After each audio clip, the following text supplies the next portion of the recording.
મોતની કિંમત શું કરી ભાજપની સરકારે? 4 લાખ રૂપિયા.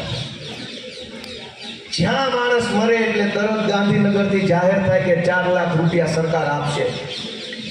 દોસ્તો, તમે તમારા દિલ ઉપર હાથ રાખીને વિચારો કે માણસના જીવનની કિંમત 4 લાખ રૂપિયા? કોઈ દીકરીના બાપના જીવની કિંમત 4 લાખ રૂપિયા? કોઈ માના દીકરાની કિંમત 4 લાખ રૂપિયા?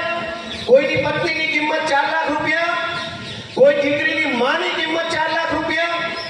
તમે જે ભાજપને મત આપો છો એ ભાજપે આપણા બધાના જીવની કિંમત 4 લાખ રૂપિયા નક્કી કરી છે. ગમ્યું હોય તો પાડો તાળીઓ બધા. ગમે એવી વાત નથી. મારા તમારા આપણા સૌના જીવની કિંમત 4 લાખ રૂપિયા નક્કી કરી છે ભાજપે. બોલો, તમને મંજૂર છે? તો શું કરશો? 4 લાખ રૂપિયા જીવની કિંમત. હું આજે આ તમારા ગામના ચોકમાં ઉભો રહીને કહું છું કે સરકારના મંત્રીને 2 લાફા મારવા દે ને તો હું 10 લાખ રૂપિયા આપવા તૈયાર છું. આ ગામના ચોકમાં કેબિનેટ મંત્રી ઉભો રહે, 2 લાફા મારીશ. મારી નથી નાખવાના, જીવતા રહેશે. ખાલી 2 લાફા મારવા દે, હું 10 લાખ રૂપિયા ઉભા આપી દઈશ. તમે અમારા જીવની કિંમત 4 લાખ નક્કી કરી. અમારા જીવ કરતા તમને લાફો મારવો સસ્તો પડશે અમને. દોસ્તો, કેવી સરકાર અને કેવું કામ અને કેવી વાત.